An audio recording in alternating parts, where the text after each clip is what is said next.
All right, we are live now. Welcome everyone. Welcome to Prestigious Talk Show. My name is Faith Adodo. I'm your host for today's show.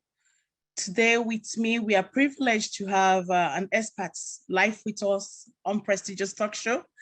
I will be introducing Samantha Frederick to our show today. Samantha, you're welcome to Prestigious Talk Show. Samantha Frederick, she's a registered social worker. She has MSW, Masters in Social Work, and she's a psychotherapist. Today, Samantha will be educating us about mental health, different types of mental health. We are going to be discussing this on this platform today. Please stay with us and get more information. The reason why we are doing this today is to educate our Black community. There's a lot of stigma associated with mental health, especially within Black community. We don't own up to it. So today we are inviting an expert to help us out so that we have more awareness about mental health. Mental health is something that we have to consistently talk about within our community. Once again, welcome Samantha Frederick to Prestigious Talk Show. Yeah, Samantha, you're welcome to our show. Can you hear me? I can hear you. Thanks, Faith, for having me on your talk show. Please unmute yourself, please. I can hear you. Can you hear me now? Hi, Samantha, please unmute yourself. 1 second. I can't hear you. Oh, okay, I don't know. Can you hear me now, Faith? I'm not too sure because it's showing that my mic is working, so. Okay. Okay, perfect. I can hear you now. That's good. Thank you. Okay, yes. I was saying, I appreciate you having me on your show. It's a privilege, and the way that we met is actually pretty cool as well. We met at a mental health walk, so I really appreciate you giving me the platform to kind of talk about Black mental health.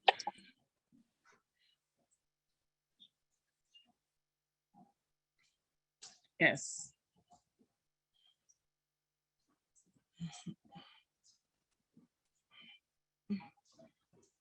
Yeah. So once again, you're welcome to our show.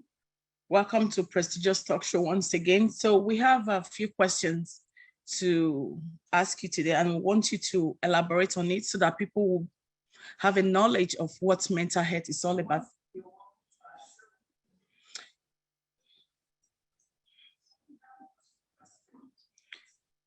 So our first question that I intend to ask you today is, I would like you to educate my audience about mental health and physical health and why you believe our mental health is as important as our physical health. Okay, so when we talk about mental health, this pretty much includes our emotional, our psychological, and our social well-being. Okay, so with the mental health aspect, that affects how you feel, how you think, how you behave, how you interact with the world.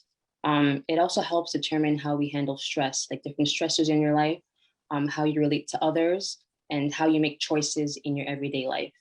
Mental health is really imperative because it's important in every stage of your life, from childhood to adolescent. Now, the difference with mental health and physical health is people don't really focus on their mental health. And in that sense, it's also important in regards to your physical health, because physical health deals with, how active you are, right? If you don't maintain physical health, that can actually lead to different physical ailments, right? And with mental health, people don't really focus on the mental aspect of their life because we cannot really see the mind. Right? It's just as imperative, because if you don't focus on your mental health, it can actually lead to a mental illness, which then we know how mental illnesses can affect our day-to-day life. So mental health is just as imperative as physical health. They both go hand in hand.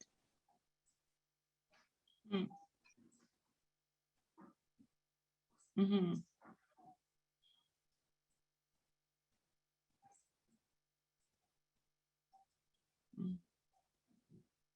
Thank you very much.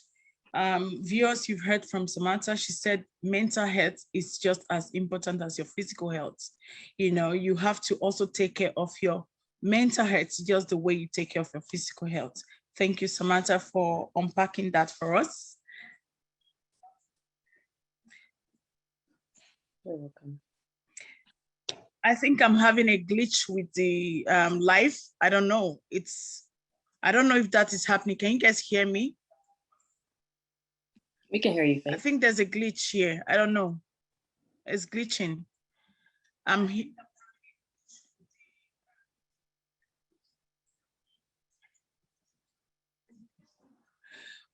Okay, perfect. So,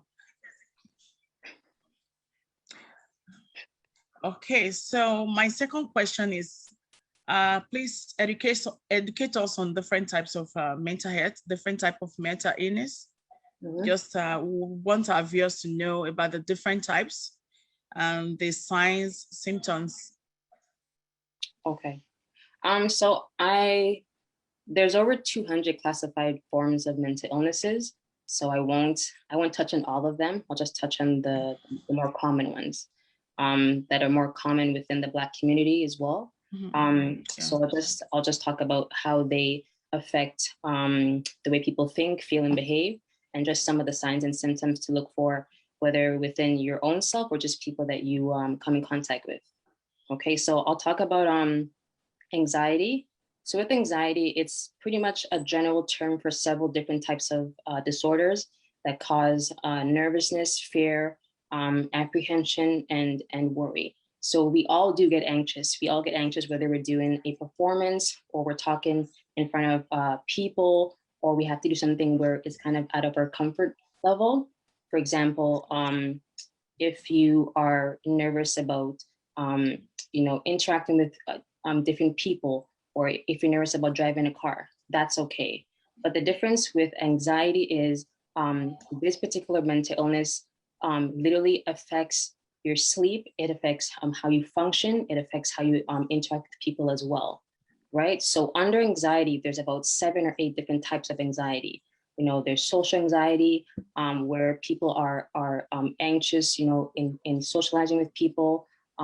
There's also GAD, which is considered generalized anxiety disorder. So a person that has that, they are nervous about everything. Usually a lot of their symptoms are kind of negative in the sense where they're scared about a lot of things in general. There's separation anxiety, where we usually see that with kids, where they're scared to be separated from their parents, whether they go to daycare or something of that sort.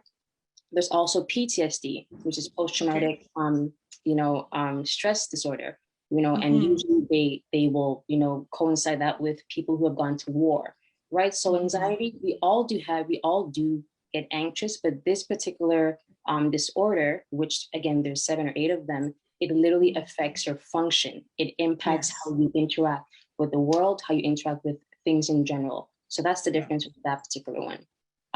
Another one is eating disorder, right? So with eating disorders, there's a range of conditions involving the obsession of food. So I won't go into much detail of all 3 of them, but I'll just give you a small synopsis of the 3 of them. So for instance, there's something called Anorexia Nervosa, where that affects how a person feels about their body and how you eat. So that individual, they see themselves bigger than how they actually are, right? So their perception is a little bit distorted and twisted because they really are not that big, right? But the way that they see themselves is totally different, right? And usually that individual, there's so many different physiological complications because of the lack of intake of food, right? And that person, they're so scared to gain weight that their food intake is quite small at the same time, right? Another one is under eating disorder is a binge eating disorder. So this particular person, they eat so much food in a short period of time on a regular basis. So their food intake is quite a lot. And that person has a lot of complications as well because their food intake, because it's so high, they do experience weight gain, maybe heart failure, things of that sort because of their food intake. Another one under eating disorder is bulimia, which affects the way a person feels about their body. So with this particular person, they'll eat a huge consumption of food, but then they'll throw it back up. And that's a cycle that they continue to do time and time again. And with that individual, you'll notice that they'll probably have marks on their knuckles because the way that they have to bring up their food, they'll force themselves to bring up their food. So those are some of the signs and symptoms, you'll have to kind of keep in mind when, with someone who has an eating disorder. Schizophrenia is another one that's common within the Black community. So this particular disorder, this person has, there's a abnormal disruption in their brain. So, so to kind of keep it short, there are three things that I say to look for when someone is schizophrenic. It's hallucinations, delusions, and illusions. So someone who hallucinates, they hear and they see things. So they're hearing things that aren't there, and they're seeing things that aren't there either, right? With illusions, they believe things that aren't true. So they'll start to believe that someone's following them. They believe that maybe the government is after them. They believe things that aren't even true, that don't even exist. And with illusions, they'll believe that things are there, but they're not there. So they'll probably see like a pole or something outside, and they'll believe that that's a snake, right? So those are some of the signs and symptoms that you gotta pay attention to with someone that is schizophrenic. I'll talk about a couple more that are more common in the community. Bipolar is another one. Bipolar disorder. So everyone feels up and down. We all have those moments. 1 minute swing, the next minute we're not. Where 1 minute you'll feel happy, the next minute you'll feel, extremely sad. But the difference with bipolar disorder is you have this manic depressive state. So with the manic state, you feel very up, you feel very high, you feel there's an increased level of activity. You want to shop, you want to do things that you normally don't do. But then on the flip side, you'll get to this depressive state where you are extremely sad, you feel empty, you feel hopeless, and that can then lead to depression, which I'll go to that next, right?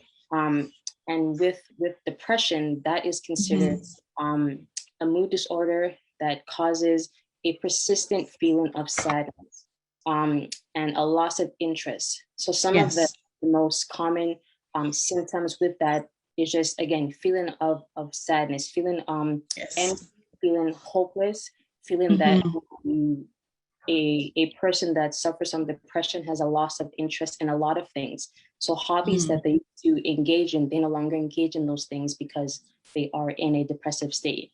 Now, depression, there is a spectrum with that where you can be lightly depressed, but then you can get into a state of depression where it's considered major depressive disorder. Right? So this particular disorder, this person has a lot of sleep disturbances, a lot of intrusive thoughts. So a lot of thoughts bombard their mind at the same time, and they have frequent thoughts of suicide, right? Where they no longer want to be alive, they no longer want to exist in this world that has caused them so much pain and agony, right? And from that particular disorder, some people do engage in self-harm, which is considered another disorder. So with self-harm, there are different signs that you have to keep in mind, such as people who engage in self-harm, they'll wear a lot of long sleeves to cover the marks on their arms. Sometimes they'll wear long sleeves in the summertime. Sometimes they'll wear jogging pants in the summertime as well, right? And they'll try to be around a lot of objects that are sharp. So again, just keeping in mind that they'll have burn marks on their arms, they'll have cuts, they'll have bruises. So those are some of the signs you want to keep in mind for self-harm as well. So those are the most common disorders among the Black community. Yeah, thank you very much, Samantha. You've really touched on different type of mental illness, and you've told us the symptoms, which is really, really this. That's why I told you guys you have to be here to listen to an expert. She she's been working with youths, right, for over 10 years. Yeah, she has a huge knowledge about mental health, and she's here to give us, to educate us more about mental illness. And mental illness is just like your own, physical health. You have to take care of your mental health, just as the way you take care of your physical health. Samantha has been able to unpack and tell us the different type of mental illness. And for those of you that don't, she touched on something that I found very, very interesting, because when we talk about disorder, most people, we associate it with, when we talk about eating disorder, automatically you hear people associating it with just anorexia. They say, oh, eating disorder. Okay, Samantha has been able to tell us both ways. Is it that you eat too much or you don't eat at all, which will lead to anorexia? And the other one, she talked about the fact that when you eat too much, it can also lead to something else, which can also lead to other health complications. So thank you very much, Samantha, for actually unpacking that for us. So the big one here, why we are actually here today, is actually because of the shame and the stigma that is associated with mental illness within the Black community. That was why I decided to invite Samantha here today. Because when somebody tells you that they have mental illness within the Black community, automatically that person will be viewed as that sickness. They don't separate the person. The stigma associated will lead to something that you see most people, they don't disclose. And as a result, that will lead to other factors that can be dangerous. So we are here to talk to Samantha. We want her to tell us more, which is why is it that mental illness is something that Black people are ashamed to talk about? They are ashamed to disclose. They don't want to talk about it at all. When we talk about mental illness, they don't want to associate themselves. They don't want to talk about it. So we want you to educate us more on this so that they will know that, yes, mental illness, once you have mental illness, it's just like every other illness. Once you take care of yourself, yeah, you'll be fine. Please educate us on that. Thank you. Okay.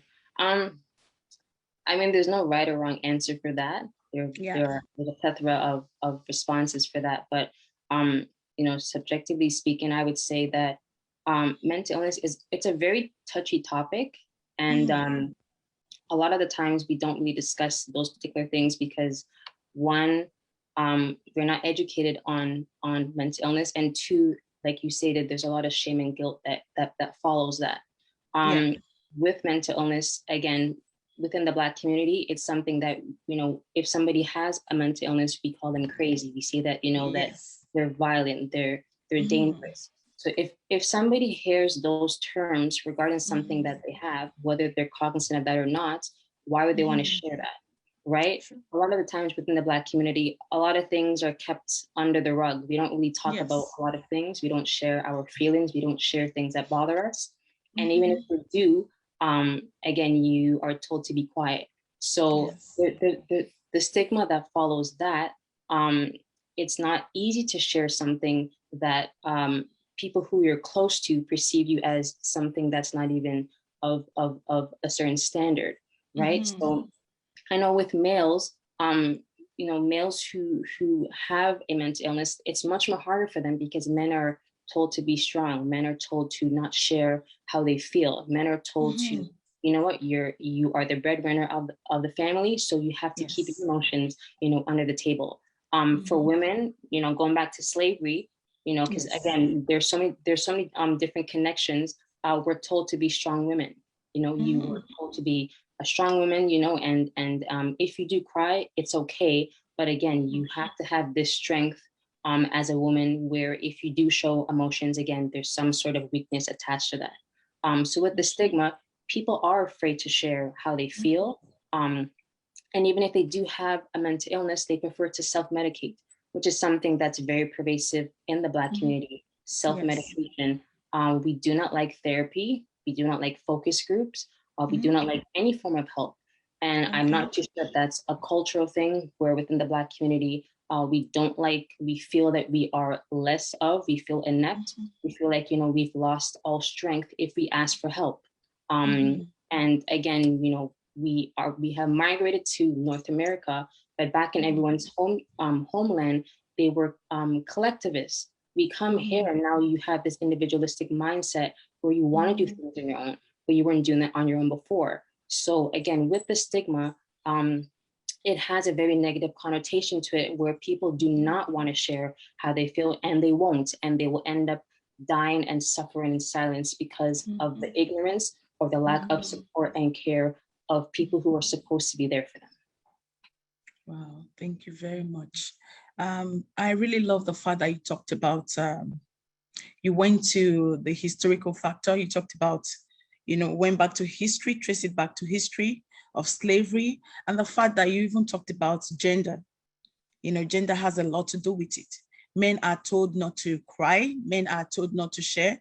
Yeah, women are, especially Black women, we are strong women. We can take so many things. So most women, we just keep it in and don't share.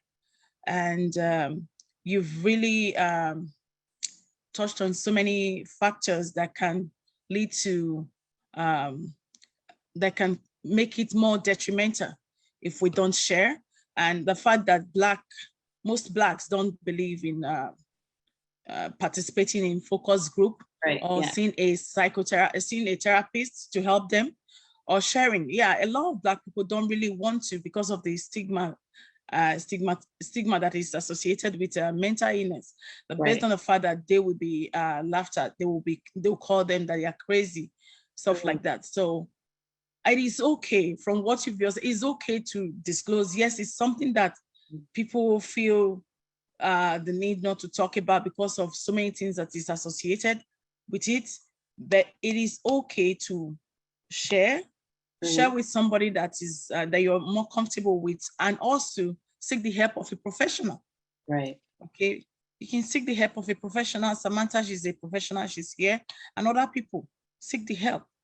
So thank you very much for actually unpacking that. It was well, you said it very well. It was detailed enough that people can, if they are listening to me now, they will see that yes, you went back as far as talking about slavery, and you talked about cultural values too, and the fact that most of us are immigrants. Most of us migrated from different part of the world to global north. Some of us, some people are here in Canada, some are watching from the United States, even people from back home, because people are watching us from all over right now as I'm streaming right now. So if you're watching me, mental health is just like your physical health. It needs to be taken care of. And you have to share with somebody, share with an expert.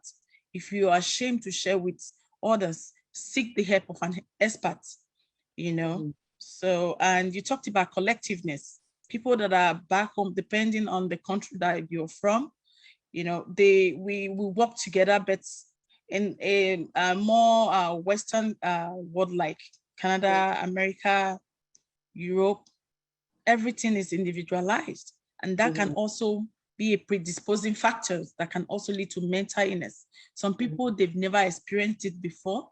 They travel out of their country. They'll be isolated from stress. That can also lead to depression, right? So all these things, we have to be mindful and know how to reach out to people that can help us. Thank you so much, Samantha. So we are just going to quickly move on to the next question, because you've touched on so many things right now. So I know that you work with youth. Do you think youth are more susceptible to mental illness in general, particularly during this pandemic? Tell us, what do you think? I know you've been working with youths, so you are an expert in that area. Do you think they are more prone to mental illness? I believe everyone is prone to mental illness. The thing with mental illness is that it can be diagnosed in the teenage years. So someone can have a mental illness, but usually around the teenage years, that's when you can actually notice that someone has a mental illness. I don't believe that youth are more susceptible to mental illness. I do believe everyone is, but I do believe with youth, it's something that's more rampant, especially during the time of COVID, where they're not in school, They're not Yes. interacting with their friends. Mhm. A lot of them are not working either. So there's no form of Mhm. income. There are a lot of barriers that COVID, unfortunately has, put walls up for many youth where Mhm. a lot of the social determinants of health have been brought up in their lives. So education, some of them are not able to finish school. Income and Mhm. income distribution, there's no form of income, right? So of course, if Okay. there's no form of income and you're not able to make ends meet, you will feel angry, Yes. right? You will, feel depressed. Um, Again, I don't believe that is something that only youth face, adults face it Mhm. as well. Yes. Mental illness has no color, it has no gender either. Based Okay. off of Thank you. based off of the things that you experience, you can, develop a mental illness, or you do Mhm. face mental health concerns or dilemmas. Okay. Yeah. Thank you. So you think youth is mental illness is for everybody, right? Anybody can be prone to having a mental illness depending on what triggers it, right? So uh the reason why I kind of streamline it to youth is because of what is happening right now in the world, all over the world.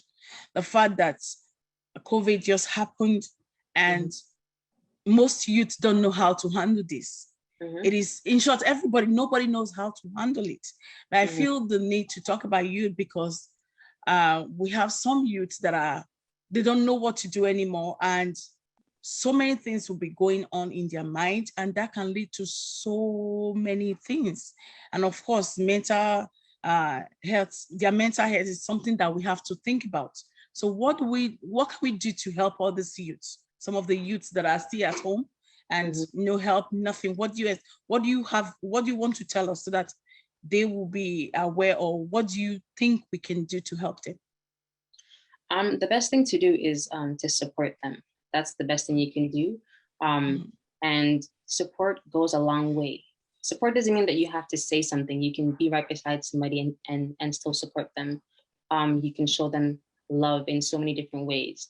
You can, navigate them, to different resources. There's so many resources within North America. There really is no Mhm. excuse that people cannot get some form of help.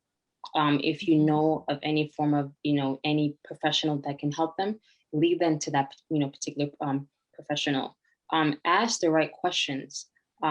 Asking questions is a good thing. If you're curious and you realize that, someone has changed, based off of COVID, because again, COVID has affected everybody, right? Like Mhm. you said, Faith. So asking the right questions, how can you help? Right? Not telling them what to do, not using words that can trigger them where they Mhm. relapse and they feel as if they're isolated. Because we know, going back to Eric and Erickson, a lot of these youth are in the isolation and intimacy stage, right? So they Mhm. do have that sense where, teenagers and youth, they want to be by themselves. But not having support from friends and family can really be detrimental to their health. Okay. Thank you very much for giving us that tip. So if you're watching, you have a youth, she said we have to support them the best way we can. And we have to support them by asking them, right? How Mhm. can we help, be of help to them? Yeah, we have to do things that we can to ensure that they are, they are okay, and do the best you can to help, support them the best way you can. Yeah, thank you so much, Samantha, for actually touching on that. There's a big one that I really want you to talk about, which is trauma. Mhm. Can you educate us on that? Sure. Yes. Um, so with trauma, there's no definitive definition, but Mm, pretty much trauma is just the response to a deeply distressing or disturbing event that mhm, overwhelms an individual's ability to cope. It causes them feelings of helplessness, hopelessness. It mhm, pretty much diminishes their sense of self and mhm, their ability to feel a full range of emotions and experiences. So mhm, with trauma, there's something called the three E's of trauma, which is pretty much an event. So something has to take place. mhm, from an event, there's an experience. So that particular person actually experiences something. And from that experience, there's an effect. And we know that, you know, with trauma, there's the biopsychosocial effects of trauma. There are two different types of traumas. There's a plethora of categories of trauma, but I'll just talk about the main two, which is type 1 and type 2. So with type 1 trauma, that's pretty much a single event has occurred. It's something that's unexpected. So let's say there's like an earthquake, there's a tsunami, an accident. It's not something that occurs every day for you. So it's one single event that has impacted you in such a way where it has crippled you, and now it's considered something that's traumatic. So anytime you get into a car, you know, there's a physiological response because you got into a car accident.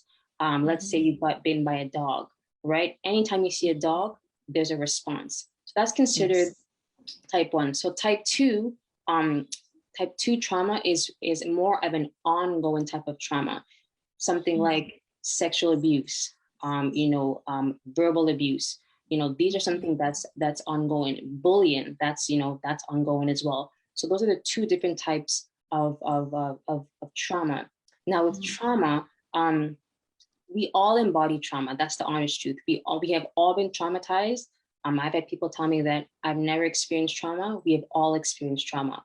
Trauma, we all embody trauma as well. So we've all been through things where it has had such an impact on us that in our everyday function, it has actually affected us, whether with interacting with people, whether with, on your job, whether, with your partner or some form of intimate relationship, trauma has affected you. Now, the thing is, trauma can actually be passed down from generation to generation. So let's say, for instance, a mother was traumatized. She was in an abusive marriage and or just any form of relationship that was abusive. There's something called epigenetics. So the mother's emotions and all those things can be passed down to the baby. So now she has a child, and now that child embodies trauma. And that's why sometimes you get something called generational trauma and just things of that sort. Right? So with trauma, like I said before, we all do embody it.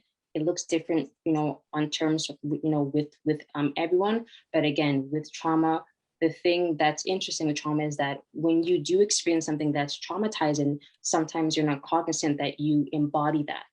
And you just go around with various triggers that you're not even aware of, or just when you talk to people, or just your reaction, your responses to things. And again, if trauma goes untreated, it does get worse because now you're going down this rabbit hole. So it's really, really imperative that you educate yourself on trauma, because again, like I said, it causes feelings of helplessness, hopelessness. It's hard for you to cope in your everyday life. And people who struggle with trauma, again, they can develop other mental illnesses. But I do believe that with every mental illness, the underlying thing is trauma a lot of the times. And like I said, if trauma goes untreated or undiagnosed, you can actually go down this rabbit hole where you don't know where you are and develop more mental illnesses as well. Wow, thank you so much. I have learned a lot, especially I don't know much about trauma. This is just something new for me. Thank you so much. The fact that you talked about people, some people are traumatized. They've been traumatized one way or the other, and they're not aware of it.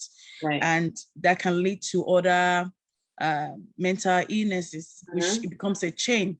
And for those people that don't really know what are the signs? I don't know. How would they know that, yes, they've been exposed to trauma or they've been traumatized? They are not acknowledging it, that, or maybe I was once traumatized by something when I was young, but I'm not aware of it. And now this is now playing out differently.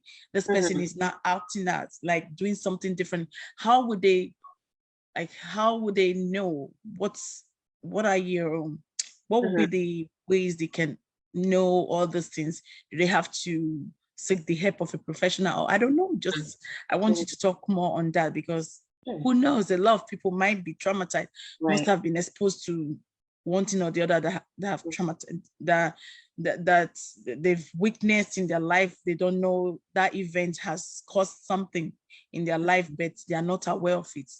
Right. How can they take care of themselves or seek the help of an expert if they are not aware of what is going on with them? Okay, so I'll just talk about some of the signs and symptoms, and I'll talk about them getting the proper assistance. So with trauma, there's so many different signs and symptoms, and they're all, you know, amalgamated from the different types of mental illnesses. So you have, you know, feelings of sadness, feelings, you know, grief, helplessness, you know, hopelessness, not being able to cope properly, not eating properly either, having different triggers where you're in an environment and you get this bodily response, or someone says something to you and it brings you back to whatever incident had occurred. The thing with trauma is it continues to keep you in the past. That's the problem with trauma. So one of the mechanisms that's used for trauma is something called grounding, where you focus on the here and now. Because again, trauma, again, it always keeps you in the past. You're always going back to what happened to you. It plays a lot of mind games because again, it plays with your memory, it plays with your thoughts, and people who have trauma, they do experience intrusive thoughts as well. It does play on your subconscious mind. It also affects you know, who you interact with, even who you might, you know, be friends with, right? So the biggest thing is being aware of your triggers. That's the biggest thing. So I'm looking for people who, you know, might be jumpy. They might be, you know, sometimes angry. They might be, you know, kind of sad. They might be hesitant. They might be, you know, apprehensive. Those are some things, you know, you have to kind of look for. You know, they might say certain things. Kind of be aware of the things that they're saying. I'm not saying every time, you know, you're jumpy means that you're traumatized, but there's something where it's cyclical, where they continue to, you know, implement the same sort of behaviors. Pay attention to the ABCs, you know, their affect, their behavior, their cognition. Pay attention to those things, because again, those signs can really indicate that someone is traumatized. Now, in regards to help, there are therapists out there that specialize in trauma. You can also educate yourself as well. You don't have to wait for a therapist. You can start to educate yourself on just what trauma is, what it looks like. You can do different assessments that are free online to know, okay, well, you know, if I range from 6 to 10, then perhaps I have trauma. Because usually that's how the assessments work. And from there, you can find a therapist that specializes in trauma. You can read books. There are books that are, you know, that talk about trauma, that talk about adverse childhood experiences that have traumatized you. They talk, you know, there's mindfulness techniques where you do yoga, right? You do meditation, you pray if you're, you know, involved in some sort of religious group, right? You can go for walks. There are different things that you can do, but I would say things I've done with my clients is grounding techniques, because the biggest thing is, like I said, trauma keeps you stuck in the past. You are having a hard time moving forward. You're moving forward physically, but mentally you are still ensnared. You are still trapped. You are still held in bondage. So there are different activities that you can do. For instance, focusing on your 5 senses. So that brings you to the here and now. What do you smell? What do you see? What do you taste? You know, what do you touch? You know, like what are you able to touch? Things where you kind of envision things in your room or in your car, right? Mental exercises. So, you know, you might do an activity that's considered, you know, a mindful activity, where maybe you might have like a cranberry in your mouth and you can describe the cranberry. So that's another mindful activity. Or again, I think I did mention that you can go for walks, you can do yoga, you can be part of a team, right? Surrounding yourself with people, because the big thing with mental illnesses is it likes to keep you isolated. When you're isolated, that's when you do experience a lot of intrusive thoughts. So it's really imperative that you try your best to be around people who will enlighten you, people who will bring about Mhm. Christ in you, because again, there's a loss of interest in all hobbies, all things that you used to engage in. So it's really important that you spend time with people who, one, understand what you're experiencing, two, they're able to support you, and three, they can go along with you in this journey. Thank you very much, Samantha. We have some questions here. I'll just read this out to you. And if we have any viewers, if you have any question that you really want Samantha to help you out with, please feel free to raise up your hand. You know, we have all the emojis. You can use that to indicate that you want to ask question so that Samantha here, she will help us. So I have one question here. Somebody said, what role does religion have in Black response / lack of response in mental health issue? Yeah, that is one of the questions that I have in the chat here. So what role does religion have in Black response / lack of response in mental health issues? So religion is a big one, please. I don't know, because yeah, I want you to touch on that. Yeah, it is. Yeah, it is huge. Yeah, religion. It's huge. Yeah, that's a touchy topic for many people. Yeah, please. We have to talk about it. Yeah. Okay. Okay. So in regards to religion, it does play a huge role in It Black does. mental health. I would say for myself, coming from a Pentecostal background, you know, my family is Christian, as well as myself. So I would say that has played a huge role because, one, we don't focus on the mental aspect at all. Yes. Religion focuses on solely spirituality, and that is it. If someone has a mental illness, you know, more times we do come from the, you know, okay, well, it must be a demonic spirit, so they want to cast Yes. out, and that is, they don't consider that person has actually been through hell. They have been through hell and high waters. What they're experiencing is real. It's reality. Our religion sometimes does not focus on reality. I think we do forget that aspect. And secularism and reality, secularism and religion should go hand in hand, or more so, you know, secularism and spirituality should go hand in hand, because we have to understand that we're not just spiritual beings, we also host a body. So religion, a lot of the times, does more damage to the Black community than they're even aware of. And churches and other, you know, mosques and things of that sort, they're supposed to be welcoming. And a lot of the times they actually trigger people to not enter, you know, their walls and not be a part of something that is supposed to actually help people who are sick.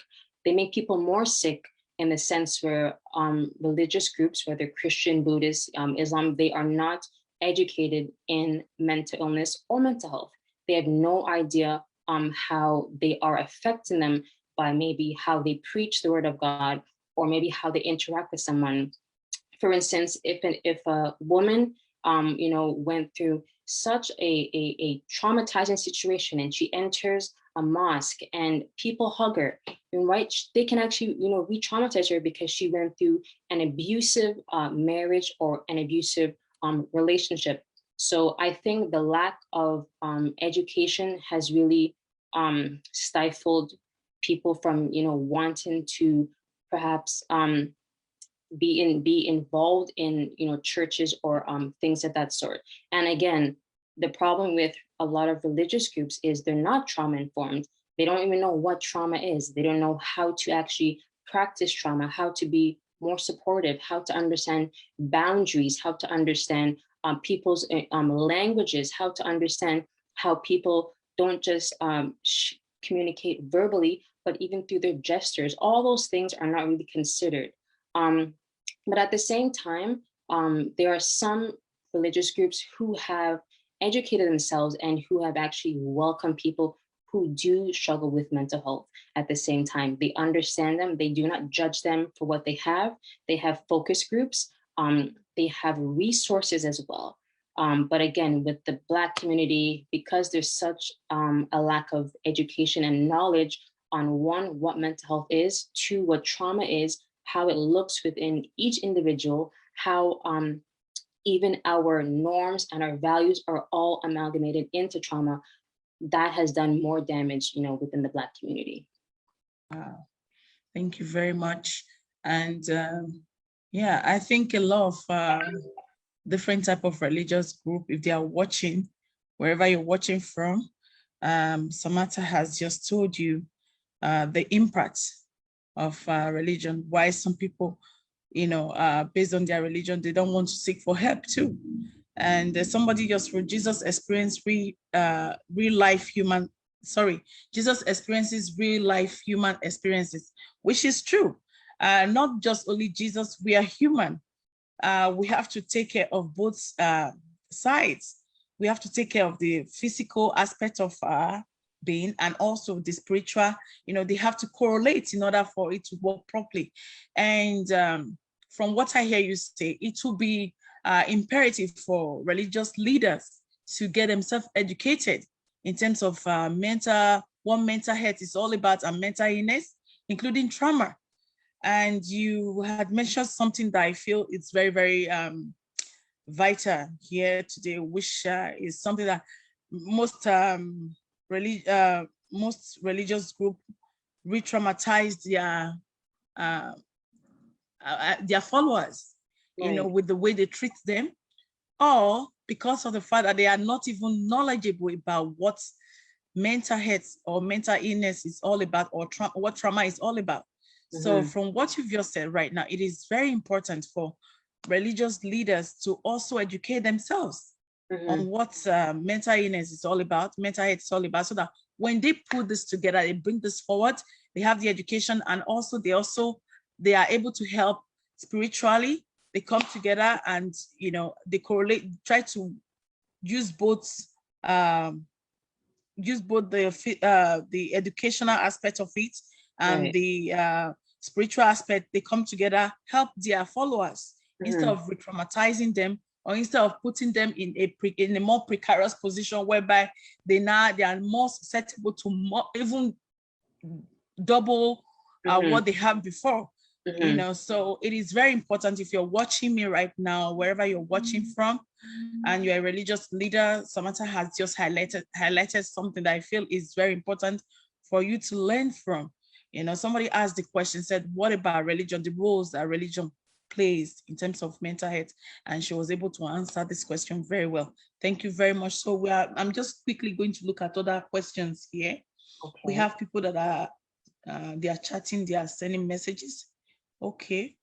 Okay. Yeah, somebody said for leaders to also get healing themselves so they don't traumatize or re-traumatize the people. Of course. Yeah.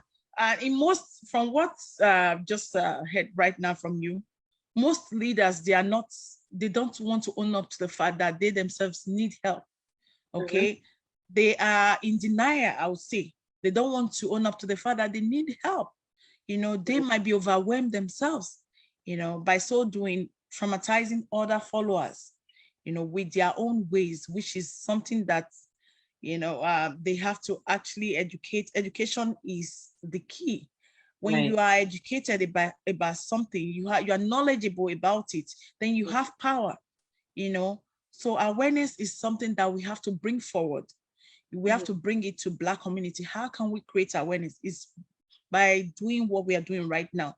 This is creating awareness. For those of you watching us, Samantha has just dismantled, in short, unpacked what mental illness is all about. She has been able to give us an overview of different type of mental illness. She talked about different signs, the symptoms, and the big one she also highlighted here that I feel is very important is isolation. Isolation is huge. Okay, I think that is the main one too. Once you're isolated, I think that can, lead to so many things, can lead to other predisposing factors of mental illness. Isolation, you have to reach out to people. You don't want to be alone. That is why we see a lot of youths, especially from back home. Back home for me is Nigeria. I'm from Nigeria. On my Facebook page, I've seen so many videos, pictures of youths, young adults that have killed themselves. We have what they call sniper. It's a poisonous drink. Some of them they would drink poison. Wow. Maybe they are in a relationship, they are no longer with their boyfriend or their girlfriend. What's the next thing that they will do is to say, okay, I have to end this up. No, these are all mental illness. That person needs to talk to somebody. They drink sniper, they kill themselves. Some will even go as far as drinking bleach. And that is why I said I have to use my show to bring this awareness. We have to keep talking about this. People should hear about what mental illness is all about. And it is time for us as Black community to also deviate from that ideology of, when somebody have mental illness, we stigmatize them, we shame them, we blame them, and we see them as crazy. We have to stop doing that. Instead, we have to give them the help that they need. Right. So yeah, let me see. Somebody said, people find it challenging to express their struggles to their religious leaders because the leaders hastily makes it appear spiritual. You see, these are all comments, and it's true. Somebody is expressing their struggle. Listen to that person. And I want to also thank Renata for her new initiative, and that was where I met you. Shout out to Renata. Yeah, she talked about, she said, listen to them, hear them. That is, by hearing them, you have to hear what they have to say. Pay attention. Attention is a huge one. You have to pay attention. Somebody is telling you something. It doesn't necessarily have to be spiritual. There are certain things that we can actually take care of, right? That we don't need. Before you know what is happening, they will say, oh, it's a spiritual problem, and they will just digress from the main issue to something else. So that is like sweeping stuff under the carpet or under the rug without actually addressing the main issue. So yeah. So Samantha, for I really want to thank you for unpacking all these things, unpacking what mental health is all about, mental illness and mental health. And if you're here right now, you have any questions, please feel free to ask Samantha. She's an expert. She's here with us, and she's willing to talk about, to answer your questions. If you have any questions, if you're ashamed to say something, you can also write something in the chat. Okay, somebody said privacy is also important. A person may not be prepared for the entire church to know that their struggle, and okay, and that seems to happen frequently. Yeah. So we are not trying to attack any church. We are not trying to attack any religious leader, any group. But if somebody shares something with you, they trust you enough to share with you, we have to be mindful. Don't use them as a scapegoat. You come out and say, oh, this person shared this with me, and start to talk about it indirectly. The person will know that you're talking about them. You don't have to put a name on it. You flip the story and make it beautiful, and you'll be sharing that person's story live on the altar just to captivate the attention of your audience. You have to be mindful.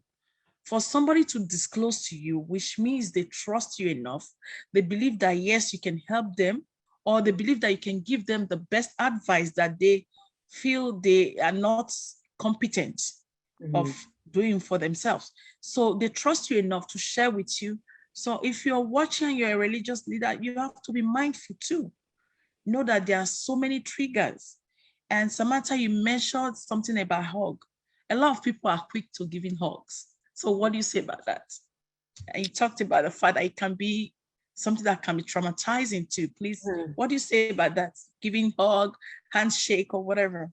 What do we do then? Simply ask.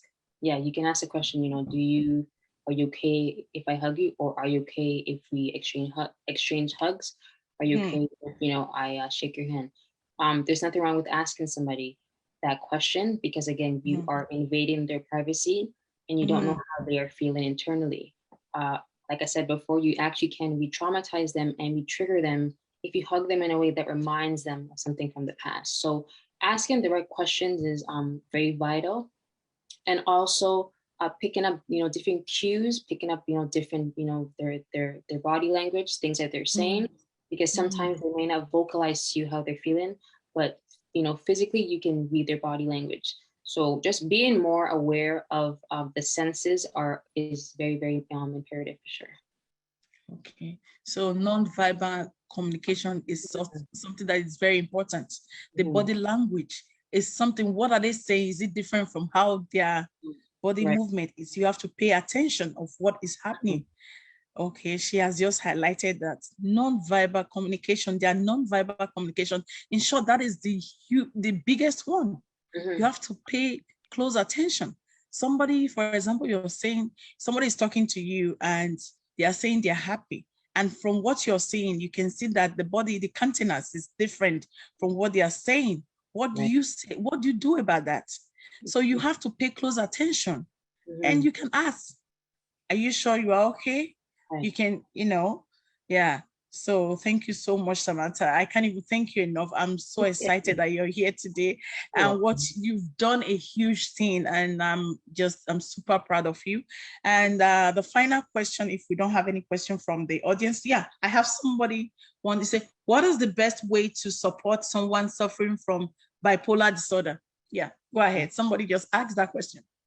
Okay, that's a good question. The best way, so remembering with bipolar disorder, bi means two, so there's two polar opposites. So they're usually at a mania or they're at a depressive state.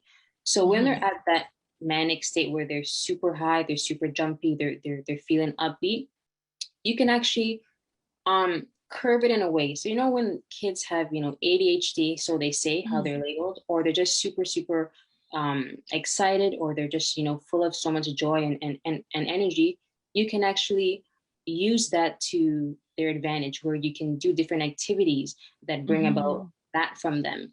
What happens is people will try to damper that or stomp on that, but because that person is at such a high, you can actually support them in a way where you go outside and you play something, or you do different activities where they're more upbeat, where they're able to use all that energy. And when they're at that depressive state, once again, it's being extremely supportive in whichever way they need it to be. It's taken that eclectic approach where everyone's mental illness does look different. Even though all the signs and symptoms are the same, you can't treat everyone the same. So once again, it's asking the right questions, asking how can you support them? Do they need space for a couple of minutes? Can you grab them food? Can you get them groceries? Can you just sit beside them and just be? Do they want you to say something to them? Can you play them a song? So again, it's knowing the person's needs, asking the right questions, and then from there you go on to supporting them the best way that they need support. Yeah, thank you so much for answering that question. So we are almost, the time is almost up. Oh, thank you. So finally, what is your advice for youths, parents, and women dealing with mental health? Youths, parents, and women dealing with mental health. I don't want them to say I excluded men as well. That's men, so you can't forget them, My advice to them is, the biggest thing is not feeling shame or guilt, because that can really cripple somebody from really sharing their story. You don't know what you can do for someone. Even though you might have a mental illness, you are not that mental illness. There are things that has happened to you that has caused that, illness. So whether it's depression or anxiety or things of that sort. So that's one thing I want to make clear, that people are not their mental illness. It has latched itself onto you due to different stressors within society. Getting the right help, especially as the Black community, I cannot articulate enough to get therapy, to seek help, to join a focus group where you're able to share, where people who have experienced the same thing as you, you're able to share your stories. If you're part of a religious group, you can pray as well, right? Prayer works for people as well. And also educating yourself on what you may have, getting a diagnosis from a psychiatrist And then from there, knowing, okay, you know what, if I have depression, this is what I can do. This is what, you know, depression looks like. And also going back to the core, what was the first thing that caused that particular mental illness? You know, what caused it? Was it a breakup? Was it, a death in the family? Was it something that was hereditary, where it was passed down from generation to generation? Was it a car accident? So really keeping in mind the biopsychosocial effects of mental illness, right?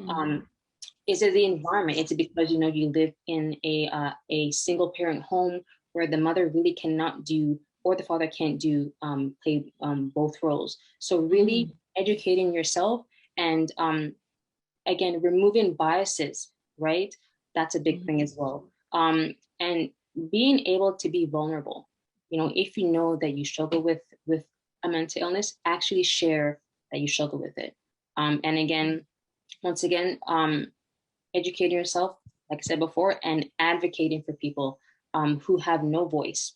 There are people who have experienced a lot of heartache, who have multiple, you know, mental illnesses, that do not have a voice because of just all the pain and the sorrow that they are experiencing. So being a voice for someone who's not able to, you know, be a voice for themselves is also really, really imperative within the Black community. And also breaking the generational behaviors and the norms and the values that have followed us for years. They need to be broken so that we can actually move forward and, actually win that battle that has been just thrown at us, you know, for years. So. Yeah, thank you so much, Samantha. So she said being a voice for those that are voiceless, that cannot advocate for themselves, and also trying to break the norms, like what we've just going back to history, what they've said about Black people, about us as Black, breaking those norms and making sure that you are aware of your surrounding, being a voice and be there for someone that needs help. Those things are really crucial to help, to be able to help someone that is going through this mental illness. Thank you so much, Samantha. You've just answered the question very well. Any other person before we finally round up, because she has answered almost all the questions.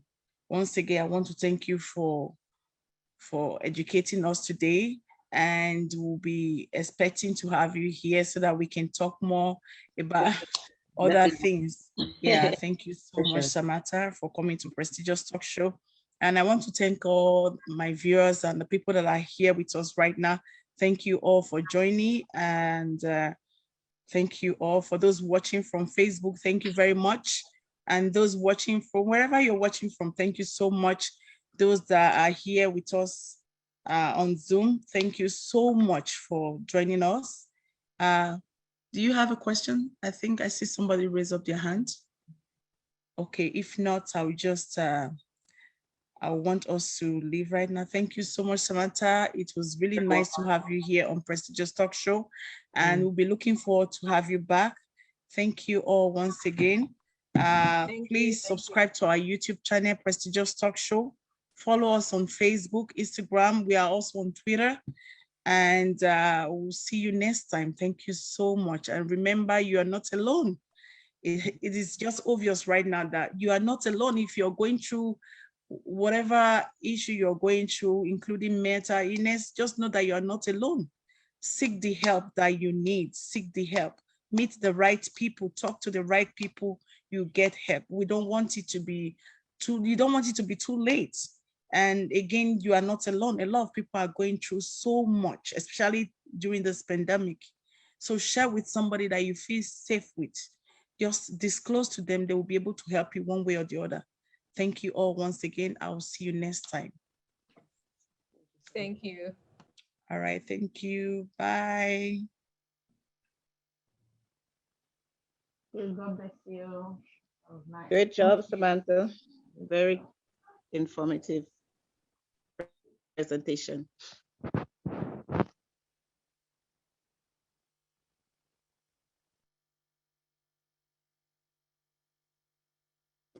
Yeah, heal up, doctor. That was good.